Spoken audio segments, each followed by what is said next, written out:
네, 안녕하세요. 막영환입니다. 이번 시간에는 제가 이제 매일매일 아침에 제가 올리고 있는 유튜브 커뮤니티 창에서 올린 내용들을 한번 좀 설명을 좀 드리고자 합니다. 많은 분들이 제 유튜브 커뮤니티에 매일매일 올린 내용들을 좀 자세하게 설명해 달라는 내용들이 있어서, 물론 주제별 꼭지가 큰 것들은 제가 별도로 동영상을 만드는데, 좀 꼭지가 크지 않는 것들은 제가 오늘 모아서 한번 좀 설명 좀 드려볼게요. 자, 일단은 제가 유튜브 커뮤니티에 최근에 한 달 정도 올린 것들 중에서 노동시장 관련된 얘기를 먼저 좀 정리를 먼저 해서 말씀을 드리겠습니다. 첫 번째는 이제 제가 이전에, 그러니까 이번 10월 달에 실업률이 3.9가 되었죠. 실업률 3.9가 되면서 이제 여기가 블룸버그에서 한 자료인데, 지금 보시면은 여기가 제가 이전에 샴 룰이라고 했죠. SAHM 룰이라고 해서 실업률 저점에서 0.5% 이상 올라서 3개월 이상 유지가 된다고 하면 이게 추세적으로 실업률 관련해서 이제 노동시장 경기 침체 쪽 방향을 가리킨다라고 말씀드렸는데, 실제로 블룸버그에서도 그런 동일한 내용이 이제 떴던 얘기입니다. 지금 보면 한번 볼게요. 지금 보면은 뭐 제목을 보면은 미국의 실업률이 샴 룰을 트리거한 레벨까지 거의 다 왔다라고 정리를 해놨어요. 즉 10월 달에 실업률이 금년 저점 1월 달이거든요. 1월 달 대비해서 0.5% 이상 올라서 이제 이 레벨 트리거한다, 그러니까 트리거하는 레벨까지 근처에 왔다는 얘기인데, 이 트리거를 하려면은 0.5가 올라서 3개월 이상 유지가 되어야 된다는 뜻입니다. 그래서 그게 지금 3.9니까 만약 향후 몇 달 동안에 3.9 이상 한 4%대가 들어간다고 하면은, 계속 유지가 된다고 하면은 샴 룰 법칙에 의해서 노동시장 경기 침체로 간다라고 보시면 될 것 같고요. 실제로 그거를 이렇게 여기 경기 침체 구간이죠. 경기 침체과 그리고 여기 그걸 비교해 놓은 자료입니다. 참조하시면 될 것 같고요. 아무튼 블룸버그에서도 이렇게 주목을 하고 있다는 그 얘기 말씀 좀 드리는 거고요. 두 번째로는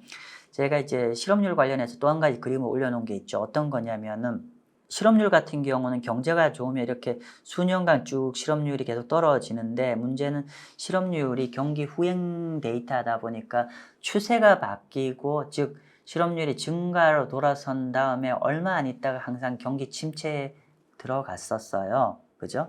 자, 그런데 그래서 그러면 우리가 경기 침체 시점을, 그러면 이제 되게 이제 좀 쉽지가 않은데, 제가 이제 요거는 또 블룸버그 자료인데 어떤 내용이냐면은, 기본적으로 실업률이 이제, 그러면 실업률이 어라운드 돌아섰다니까 오른쪽으로 방향을 돌렸다는 거에 대한 판단 뭐 이런 건데, 재밌는 거는 뭐냐면은, 기존에 블룸버그 제시한 내용이 뭐냐면은, 실업률이 돌아서서 24개월 이동평균선을 이렇게 떨어지다가 이렇게 위로 24일 이동평균선을 위로 통과되는 시점부터 노동시장 급격하게 악화된다, 그런 얘기입니다. 그래서 어떤 분이 그거 물으시더라고. 돌파된다는 게 무슨 말이냐 이런 거죠. 예를 들면은 현재 실업률이 이렇게 하고 있는데, 장기 이동평균선 그림이 이렇게 되어 있죠. 예를 들면 그러니까 24개월이니까 2년 평균 이동평균선인데, 이게 2년 이동평균선일 때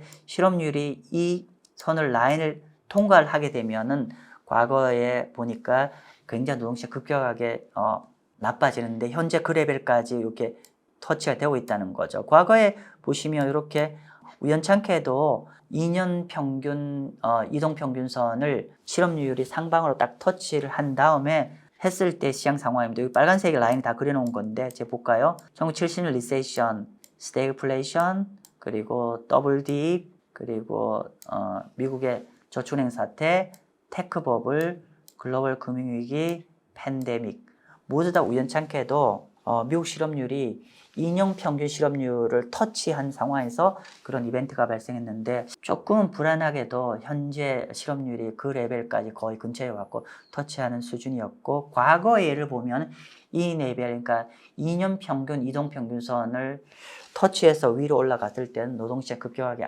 악화됐었다라는 팩트를 말씀드리는 상황입니다. 근데 노동시장이 더 악화될 것 같습니다. 왜 그렇게 보냐면은 이런 거죠. 지금 여기 보시면 요거는 어떤 데이터냐면요. 한번 볼게요. 요거는 미국의 연준에서 시니어 론 오피스 서베이라는 데에서 이제 은행에서 은행들 대출 최고 책임자는 서베이를 하는 건데 그 질문 서베이의 세부 항목 중에서 은행이 개인들한테 대출 의향, 앞으로 대출을 개인들한테 많이 해주고 싶습니까? 아니면은 안 해줄 겁니까? 뭐 이런 의향을 묻는 건데 그런데 어떤 상황이냐면 여기 보시면 여기 파란 색깔인데 이 라인이 아래로 갈수록 그러니까 요쪽을 보셔야 됩니다.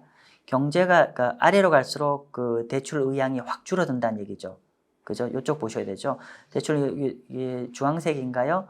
이게 떨어지면 되는데 그런데 이렇게 현재 굉장히 급격하게 오른쪽 왼쪽편 보시면은 대출 의향이 떨어지고 있죠. 즉 은행이 개인 대출을 굉장히 주저하고 있다, 꺼리고 있다는 의향이고요. 그런데 이 은행의 개인 대출 동향, 그러니까 어떤 동향이 아니죠. 향후의 어떤 의향 조사가 결국은 미국의 노동시장의 고용을 설명하는데 정말 좋은 선행 지표입니다. 즉, 한번 볼게요. 예를 들면 이렇게 시니어론 오피스 서베이에서 은행들이 개인 대출을 줄이겠다고 하면은 한 6개월 시차, 여기 6개월 리딩이 돼 있거든요. 6개월 시차로 여기 토탈 난팜 페이롤, 즉 비농업 부분 고용 숫자가 이렇게 같이 떨어져요. 즉 반대로 미국 은행들이 개인 대출을 늘리겠다고 의향을 하게 되면 6개월 뒤부터 다시 이렇게 비농업 부분 고용이 늘고 그래서 아무튼 이렇게 시니어론 오피스 서베이의 어떤 개인 대출 의향에 따라서 노동시장의 어떤 향후의 방향성을 알 수 있는데 현재는 보시면 드라마틱하게 떨어지고 있죠. 이렇게 이쪽 보셔야 됩니다. 은행들이 개인 대출을 굉장히 줄이려고 하고 있고 이렇게 되면 결국 현재 좀 최근에 감소하고 있는 약간 둔화되고 있는데 이 비농업 부분 고용이 더 악화가 될 것 같다. 그래서 이게 아폴로 리서치 회사 자료인데요. 그래서 해외 자료라서 그냥 말씀드렸지만 그냥 한번 헤드라인만 읽어볼게요. 지금 최근에 어떤 그러니까 금융시장 여건이 더 타이트해진 결과물로 기본적으로 비농업 부분의 고용에 대해서 상당한 다운사이드 리스크가 있다라는 얘기입니다. 즉 개인들 대출 여건이 굉장히 어려워지면 결국은 개인들 관련해서 이게 기업들의 채용이잖아요. 기업들의 채용도 훨씬 줄어들 거다. 그렇게 보시면 될 것 같고 그러면 기업이 타이트해지고 그러면 그러니까 대출 여건이 타이트해지면 기업들의 채용이 줄고 기업의 채용이 줄면 실업률은 어떻게 될까요? 당연히 더 올라갈 수밖에 없겠죠. 네. 그래서 결론은 이제 앞 슬라이드에 보인 것처럼 이런 것들이 추가적으로 미국의 실업률은 더 올라가는 방향으로 전개될 가능성이 굉장히 높다라고 정리를 하겠습니다. 자, 두 번째 주제는 미국의 주택 부분이에요. 제가 이제 뭐 단편적인 그림들을 여러 가지 올려놨는데 이거를 제가 주택 관련된 내용들 한번 제가 모아서 한번 다시 좀 설명을 좀 드려볼게요. 자, 첫 번째. 우리가 모기지 금리가 8%가 넘었잖아. 8% 터치를 하면서 많은 분들이 궁금해하는 게 왜 모기지 금리가 8%면은 저거 버틸 수 있어? 라고 생각할 수 있는데 근데 미국의 주택시장 아직 멀쩡하잖아요. 그거는 이런 거죠.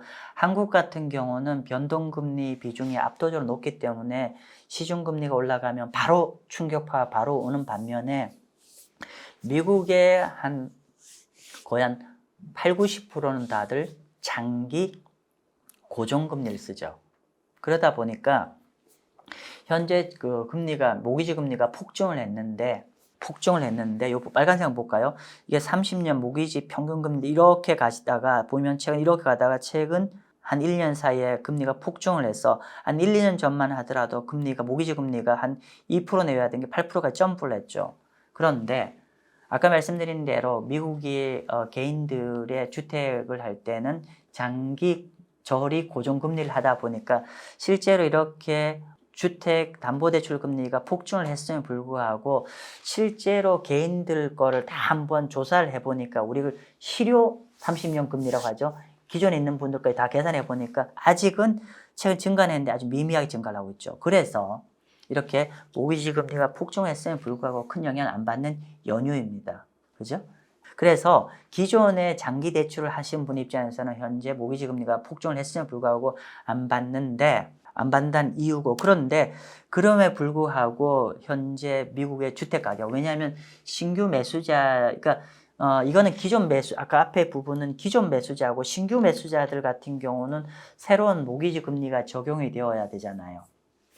그러다 보니까 미국의 미디안, 통계학으로 미디안은 중간이잖아요. 중간값 주택 가격은 보시는 바처럼 전년 동월 대비해서 무려 한 9% 정도 하락했어요. 근데 이런 거죠. 예를 들면 비싼 가격의 아파트 같은 경우 미국이 여전히 버티고 있죠. 왜냐하면 미국에 현금이 많으신 분들은 현금 거래를 하니까 관계가 없는데, 이 미디안이라는 건 이런 거잖아요. 우리가 조금 미디안 설명을 드릴까요? 미디안 이런 거잖아요. 우리가 평균이 있고 미디안이 있어요. 평균은 뭐냐면은 예를 들면은 단순하게 이제 그 평균이죠. 예를 들면 근데 평균과 미디안의 어떤 괴리는 뭐냐? 예를 들면은 비싼 가격이 많아져 버리면 전체 평균이 많이 올라가잖아요.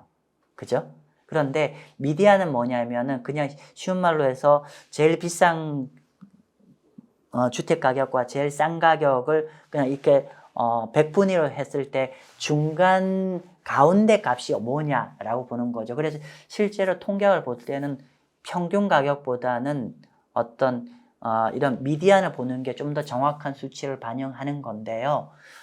그래서 현재 미국의 미디안, 그러니까 중위값 주택 가격을 보니까 전년 동월 대비해서 한 9% 정도 하락을 했어요.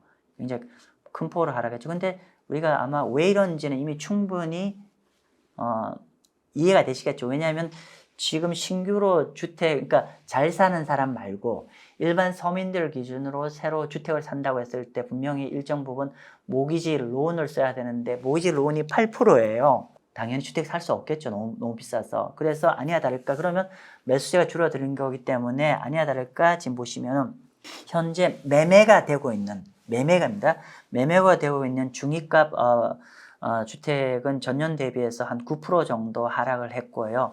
이렇게 중위값 기준으로 보면은 과거에 이 정도로 전년 동월 대비해서 빠진 것 같은 경우는 1970년과 2008년 정도입니다. 그러면 결국 중위값 아파트 가격의 레벨로 과거에 본다고 했을 때 굉장히 몰다 경기 침체가 왔었죠. 그렇게 보시면 될 것 같고요. 요거를 좀 더 다른 각도로, 요건 전년 동월 대비해서 보여드렸는데 이 중위값 데이터를 보시면은 요거는 좀 누적치를 가서 보여드리는 건데 지금 보시면은 좀 시점마다 조금 다른데 어쨌건 간에 우리가 코로나 팬데믹이 딱 터지면서 엄청나게 돈이 흘러가면서 이렇게 쌍봉을 찍었는데 지금 가격 자체가 중위값 가격이 10월달 가격이네요. 보니까 고점 대비해서 5.5% 정도 하락을 하고 있다네요. 그래서 어쨌건 간에 우리가 계속 이렇게 부동산 시가 계속 금리가 높게 유지가 되고 대출 여건이 악화가 되고 긴축의 효과가 계속 가면은 결론적으로는 부동산 시장이 아무래도 하방 압력이 더 커지고 있다는 걸 좀 다시 한번 확인했습니다. 그 다음은 제가 이제 대출 여건 관련한 건데 대출 여건 관련한 연관 자료로 제가 ISM 제접 지표를 얘기를 했어요. 이건 뭐냐면은 기본적으로 미국의 제가 ISM 제접 관련해서는 제가 이전 동영상 보시면 자세하게 나와 있어요. 그런데 이제 ISM 제접 지표가 이제 제가 계속 말씀드리지만 굉장히 중요한 지표입니다. 그래서 ISM 제조업 지표가 50을 기준으로 했을 때 50 위면은 제조업이 굉장히 건강하다는 얘기고 50 아래면은 제조업이 많이 좀 힘들다고 위축되어 있다라고 말씀 좀 드렸는데 지난달의 수치가 46.7이죠. 그래서 보면은 전반적으로 이게 작년 4분기부터 마이너스 떨어지기 시작했고 보시면 살짝 금년 중반에 회복했다 다시 좀 꺾이고 있어요. 오늘 제가 공유를 안 해드렸지만 여기에 선행지표 성격인 신규 주문이나 인플로이먼트 같은 것들은 더 악화가 되고 있는 중이죠. 그래서 제조업들이 계속 좀 악화가 되고 있다는 것을 명심을 하셔야 될 것 같고 그리고 아까도 말씀드렸지만은 대출 관련해서도 기본적으로 장기 대출, 장기 대출 같은 큰 영향이 없는데 좀 짧은 대출부터 좀 더 경제 긴축의 충격파가 오고 있죠. 확인해 볼게요. 그래서 제가 미국 대출별로 연체율을 한번 같이 다 커뮤니티 올려놓은 자료입니다. 연체율 동향인데 아주 재밌어요. 한번 보시면은 볼게요. 일단은 방금 말씀드린 대로 모기지 금리 같은 연체율은 아직 높지 않아요. 최근 좀 증가했는데 좀 증가하고 있어요. 2.8 정도 되고 있고. 그런데 최근에 이제 연체율이 급증하는 것들이 있어요. 예를 들면은 현재 금리가 올라간 거에 직접적 영향을 받는 섹터들. 그게 뭐냐면은 자동차 할부 금융하고요. 그리고 크레딧 카드. 보시면은 자동차 할부 금융의 연체율이 무려 7.3, 7.4입니다. 굉장히 높습니다. 그리고 크레딧 카드의 현재 대출 연체율이 8%입니다. 한번 볼게요. 이렇게 요 파란 색깔과 요 회색 라인을 보면 최근에 이렇게 폭증을 하고 있죠. 긴축하니 여기가 작년 3월달 연준 금리 인상 시점부터인데 이런 것들이 폭증해서 올라가고 있습니다. 그래서 실제로 이렇게 대출 만기, 즉 현재 금리 올라간 거에 직접적 영향을 바로바로 받는 어떤 대출 섹터부터 굉장히 좀 충격파가 많이 가고 있다는 거고, 이런 오토론과 크레딧 카드 연체율이 급증을 하고 있죠. 즉 이거는 어떤 얘기냐면 이게 이렇게 연체가 급증하고 있다는 건 미국의 자동차 산업에는 굉장히 부정적이죠. 전기차도 마찬가지입니다. 이렇게 상대적으로 큰 돈이 들어가고 그러면 대출을 땡겨서 써야 될 것부터 어떻게 해요? 구매가 줄어들겠죠. 이게 다 영향이 있다는 그 말씀 좀 드리는 거고요. 그리고 이런 모양태가 장기 금융을 쓰는 데는 크게 아직 안 올라가고 있지만 3개월 단기 금융을 쓰는 데는 이렇게 굉장히 연체가 급증을 하고 있다는 거고, 이 모양은 보시면 2007년, 8년도 보면 이전에 이렇게 그 정도는 아니지만 전체 방향이 올라가고 있다는, 연체가 증가하고 있다는 건 분명히 부정적인 시그널입니다. 이렇게 보시면 될 것 같고요.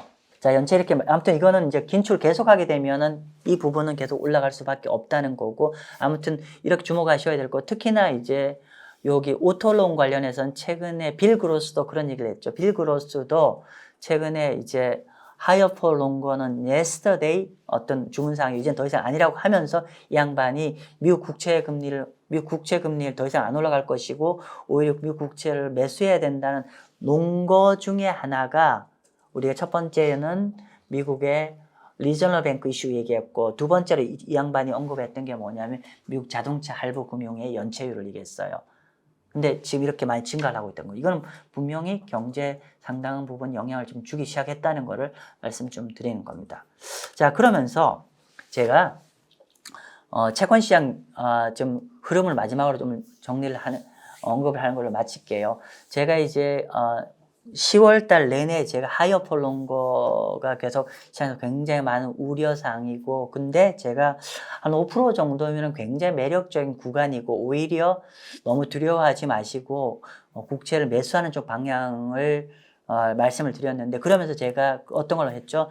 각종 해외 리서치 자료와 또 해외 전문가 집단이 어떤 방향으로 보고 있는지, 또 SM 매니저, 연기금들이 어떤 스탠스를 취하고 있는지 말씀을 드렸는데, 실제로 최근에 미국 국채금리가 5.0에서 4.5로 가면서 실제로 글로벌 자금도 그런 방향으로 흘러갔다는 걸 제가 확인시켜 드릴게요.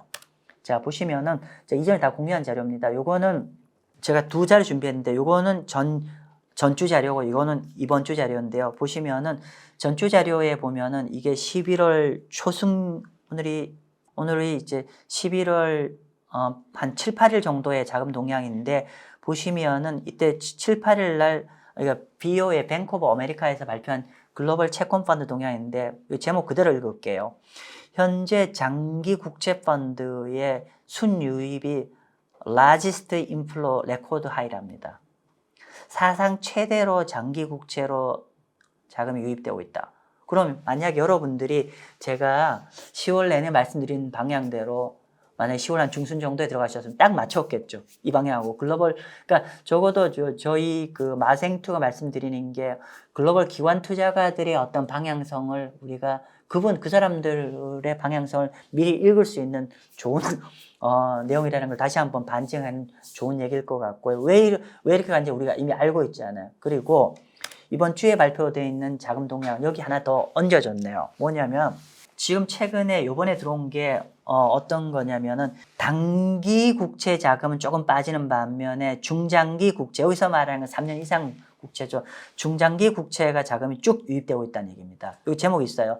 단기 국채에서 빠지고 중장기 국채 자금이 유입되고 있다. 라고 말씀 좀 드리고 있죠. 그래서 중장기 국채는 지금 지난 5개월 중에서 이게 3년 미만 채권입니다. 미국 국채예요. 자금이 오히려 5개월 안에 지난 5개월 중에서 가장 큰 폭으로 자금이 빠졌고요. 반면 장기 국채 같은 경우는 이번 주 그러니까 11월 11일 주간 기준으로 기본적으로 주간 단위로 3.5 빌리언 달러가 순 유입이 됐는데 이거는 6주 연속으로 미국 중장기 국채가 자금 유입됐다는 얘기입니다. 그러면 우리 역으로 추산해 볼 수 있잖아요. 그러면 미국의 기관 투자가나 세계적 연기금들을 언제부터 국채를 샀다? 네. 10월 중순부터 국채를 10월 한 10일부터 쭉 매입을 하고 있다. 또는 10월 초순부터 아마 제가 제 유튜브에서 했던 거 시점은 거의 일맥상통할 것 같아요. 즉 10월 초순부터 우리 하이어폴 롱거라고 모든 분이 너무 무서워하고 했는데 제가 좀 욕을 먹으면서 그럼 너무 크게 두려워하지 마시고 5% 정도면 충분히 매력적이라고 말씀드렸던 게 그 시점인데 10월 초중순부터 글로벌 기관 투자가들은 미국 국채를 매수를 하고 했었고 또 매수를 많이 하고 있고 최근에 단기 채권, 장기 채권을 매수하고 있다는 것을 말씀드립니다. 그래서 저희가 말씀드린 스탠스와 글로벌 기관 투자가들이 같은 방향으로 가고 있었구나라는 걸 다시 한번 확인해 드리고요. 그리고 마지막으로는 제가 브라질 금리 말씀 좀 드릴게요. 제가 유튜브 커뮤니티에 브라질 정책 금리가 이미 사실 금리 인하했어요. 그죠? 그래서 제가 지난주인가요? 금리 인하하기 전에 한 2주 전에 11월 초순에 금리 인하를 했는데 그 이전에 제가 아마 국내에서 가장 빠를 겁니다. 저희가. 그래서 BOA 메린치 자료를 가지고 브라질 중앙은행 금리 정책 발표하기 전에 저희가 예측한 게 50bp 인하할 거라 했는데 50bp 인하했죠. 그래서 12.75에서 12.25로 금리가 단행이 됐습니다. 자, 이거는 아는 얘기니까 제가 이 얘기를 하고자 하는 게 아니라 요 레포트 조금 더 볼게요. 지나간 얘기니까. 그래서 얘네들 레포트 얘기가 뭐냐면 만장일치로 50bp 인하할 거라고 얘기를 했어요. 맞아요. 실제로 그렇게 됐습니다. 근데 중요한 거는 보면은 여기가 더 중요할 것 같아요. 지금 뭐냐면은 미국의 그러니까 브라질의 실질 금리가 금리 인하가 이 친구들은 무려 한 8%까지도 내려갈 정책 금리가 8%까지도 내려갈 여지가 있다라고 보고 있어요. 그리고 또 하나 하면은 또 하나는 브라질 중앙은행의 중립금리. 우리가 뭐 미국 얘기하면 자꾸 중립금리, 한국의 중립금리 많이 얘기하잖아요. 왜냐하면은 이론적으로 중립금리만큼 내릴 수가 있는데 어쨌건 간에 뭐 거기까지 내린다는 건 아니지만은 현재 BOA 메린치가 보는 브라질의 중립금리는 한 4.5%입니다. 정리를 할까요? 이 레포트에서 하는 얘기가 뭐였냐면은 브라질의 중립금리가 BOA가 보는 중립금리는 4.5를 보고 있고 그리고 여러 가지 여건을 종합적으로 보더라도 BOA에서 이 투자은행에서 보는 브라질의 정책금리 여력은 한 8%대까지도 내릴 수 있는 여력이 있지 않을까라고 했죠. 그래서 제가 브라질을 연초부터 좀 추천드리고 있는데 저희가 예상한 대로 현재 시장 여건은 계속 흘러가고 있고 투자은행도 현재 같은 방향으로 보고 있다는 걸로 말씀드리면서 제가 오늘 유튜브 커뮤니티에 있는 설명 벌써 마치도록 하겠습니다. 네, 감사합니다.